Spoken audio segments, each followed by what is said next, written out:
नमस्कार दोस्तों, मैं अंजनी कुमार गुप्ता संत जोसफ स्कूल की तरफ से आज आप लोगों को क्लास 10th के विद्यार्थियों के लिए भारत संसाधन एवं उपयोग इसके अंतर्गत मैं आपको आपदा प्रबंधन, भूकंप एवं सुनामी इसके बारे में आज आप लोगों को बताऊंगा कि भूकंप एवं सुनामी क्या होता है। जैसे भूकंप तथा सुनामी दो ऐसी आपदाएं हैं, या हम कह सकते हैं जो घटनाएं हैं जो पृथ्वी की आंतरिक संरचना से संबंधित होती हैं। यानी कि जो भूकंप आता है और सुनामी आता है तो पृथ्वी की जो आंतरिक संरचना है उसमें हलचल के फलस्वरूप होता है, क्योंकि हम सभी को मालूम है कि पृथ्वी के अंदर, क्रोट के अंदर जो लावा है वो पिघले हुई अवस्था में रहता है और इसका जो तापमान होता है वो लगभग 1000 सेल्सियस से 1000 सेल्सियस के आसपास होता है, जिसके फलस्वरूप इस पे जो प्लेटें हैं वो तैरती रहती हैं और ये कंपन करती हैं, जिसके फलस्वरूप क्या होता है, भूकंप तथा सुनामी जैसी आपदाएं पृथ्वी के ऊपर आती है। अब हम लोग भूकंप के बारे में जानते हैं कि भूकंप क्या है। तो पृथ्वी की आंतरिक सतह में ऊर्जा की तरंगें लहरों के रूप में ऊपर उठती हैं, जिसके फलस्वरूप पृथ्वी के अंदर प्लेटें आपस में टकराती हैं या फिर ये एक दूसरे के ऊपर रगड़ खाती हैं, तब पृथ्वी की सतह के अंदर कंपन उत्पन्न होता है और इस कंपन के कारण ही पृथ्वी की सतह पर हलचल उत्पन्न होने लगती है और इस स्थान को हम क्या कहते हैं, भूकंप। यानी कि पृथ्वी की सतह में जो पृथ्वी के अंदर जो प्लेटें आपस में टकराती हैं या रगड़ खाती हैं, जिनके कारण पृथ्वी के अंदर हलचल उत्पन्न होने लगती है और जिसके फलस्वरूप पृथ्वी का जो सतह है वो हिलने लगता है और इसी घटना को हम भूकंप कहते हैं। इसके बाद भारत में भूकंप के क्षेत्र, तो भारत में भूकंप के लगभग सभी क्षेत्र हैं जहां पे भारत में भूकंप आता है, लेकिन इनको 5 भागों में विभाजित किया गया है। यानी कि जैसे जैसे इनमें भूकंप के जोन बढ़ते जाते हैं उसी प्रकार से इनका खतरा भी बढ़ता जाता है। जैसे पहला जोन दक्षिण के पठार, दूसरा जोन होता है, यानी पहला जोन दक्षिण के पठार यानी पठारी प्रदेश जो दक्षिण भाग में पाए जाते हैं, दक्षिण के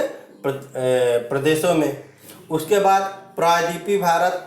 के मैदानी क्षेत्र यानी समुद्र के तट वाला जो क्षेत्र होता है उसका भाग, जहाँ पे भूकंप आने की संभावना थोड़ी बढ़ जाती है। इसके बाद गंगा, यमुना, सिंधु तथा ब्रह्मपुत्र नदी या राजस्थान और गुजरात के क्षेत्र, ये जो होते हैं इसके आसपास के जो क्षेत्र होते हैं ये और अधिक भूकंप के लिए संभावित होते हैं। इसके बाद इसका चौथा जोन जो होता है इसमें खतरे की संभावना अधिक होता है, बाकी 3 हिस्सों में जो खतरे हैं उनसे अधिक होता है, जिसमें शिवालिक हिमालय का क्षेत्र, बंगाल की खाड़ी, उत्तरी हिमालय, असम घाटी, अंडमान तथा निकोबार द्वीप में ये भूकंप जोन के चौथे क्षेत्र के अंतर्गत आते हैं। तथा सबसे जो भारत के अंदर खतरनाक जोन है वो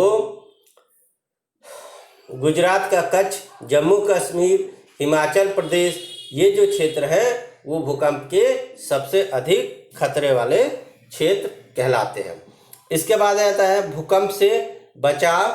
के उपाय। तो भूकंप से बचाव के उपाय, इसके लिए अभी ऐसी तकनीक नहीं विकसित की गई है जिसके फलस्वरूप क्या हो सकता है कि भूकंप के आने की संभावना हम पहले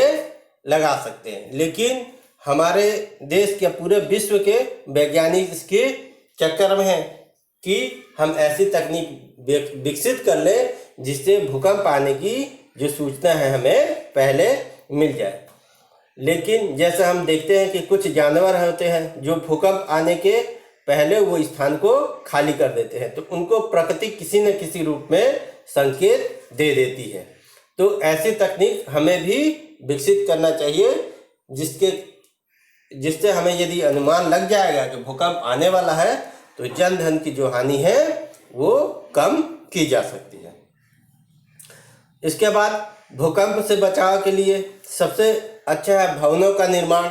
कि हम जिस प्रकार के भवनों का निर्माण करते हैं वो भूकंप रोधी होने चाहिए, यानी कि पिलर पे बने होने चाहिए और उनको अच्छे से बांध दिया जाना चाहिए। हमें अधिक छाजे का प्रयोग नहीं करना चाहिए और घरों के अंदर रेक की व्यवस्था नहीं रखनी चाहिए। यानी कि भवन का निर्माण हम यदि अच्छे से करते हैं और ज़्यादा ऊंची ऊंची बिल्डिंगों का निर्माण नहीं करते हैं तो भूकंप के जो खतरे हैं वो कम हो सकते हैं, उससे क्षति कम हो सकती है। जान माल की सुरक्षा, जैसे हमें अपने घरों के अंतर्गत जो छाजे हैं या रेक है तो इसमें इनका निर्माण नहीं करना चाहिए। यदि इसमें निर्माण हो चुका है तो ऊपर हमें भारी वस्तुएं नहीं रखना चाहिए, क्योंकि भूकंप के समय वो हमारे शरीर पे गिरती हैं तो वो हमें नुकसान पहुंचा सकती है। उसके बाद प्रशासनिक कार्य, यानी कि यदि ऐसे क्षेत्रों में भूकंप आता है तो सरकार की तरफ से लोगों को मदद करना चाहिए और सरकारी तथा गैर सरकारी संगठनों का सहयोग भी होना चाहिए, जिससे इसके प्रभाव को हम कम कर सकते हैं। इसके बाद हम लोग सुनामी के बारे में जानेंगे कि भूकंप की तरह सुनामी भी पृथ्वी की आंतरिक संरचना में हलचल के फलस्वरूप होता है। यानी पृथ्वी की जो आंतरिक सतह है उसके अंदर भी ऊर्जा की तरंगें उठती हैं और इसमें भी जो प्लेटें हैं वो आपस में टकराती है। लेकिन यह जो कंपन होता है वो पृथ्वी की सतह में समुद्र तल के आसपास होता है, या हम कह सकते हैं समुद्र तल के अंदर जब पृथ्वी की प्लेटें आपस में टकराती हैं तब समुद्र का जो जल है वो ऊंची लहरों के साथ पृथ्वी की सतह पर आ जाता है और इस घटना को हम क्या कहते हैं, सुनामी कहते हैं। सुनामी से प्रभावित क्षेत्र, तो सुनामी से दक्षिण अमेरिका के पश्चिमी तट, प्रशांत महासागर, ऑस्ट्रेलिया का पूर्वी तट, ये जो क्षेत्र हैं वो सुनामी से अधिक प्रभावित है। उसके बाद इंडोनेशिया तथा मलेशिया का पश्चिमी तट, जिसके पास समुद्र तल के नीचे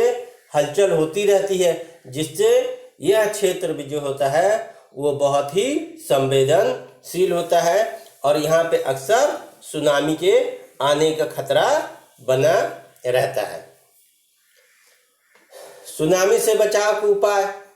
तो हम ये कह सकते हैं कि जिन क्षेत्रों में सुनामी आता है तो जिस तरीके से हम नदियों पे बांध का निर्माण करते हैं उसी तरीके से हमें समुद्र के किनारे तटबंध का निर्माण करना चाहिए तथा उसके बाद जो ऊंचे ऊंचे वृक्ष हैं उनको लगाना चाहिए। यानी तट से समुद्र तट के पास मैंग्रोव झाड़ियाँ तथा ऊंचे ऊंचे वृक्षों का विकास करना चाहिए, जिससे वो समुद्र के पानी को, उसकी तीव्रता को रोक सकते हैं या उसके प्रभाव को कम कर सकते हैं। साथ साथ में जो लोग समुद्र के आसपास रहते हैं या तटीय प्रदेशों में रहने वाले लोगों को सुनामी के खतरे के लिए उनको प्रशिक्षण देना चाहिए, उनको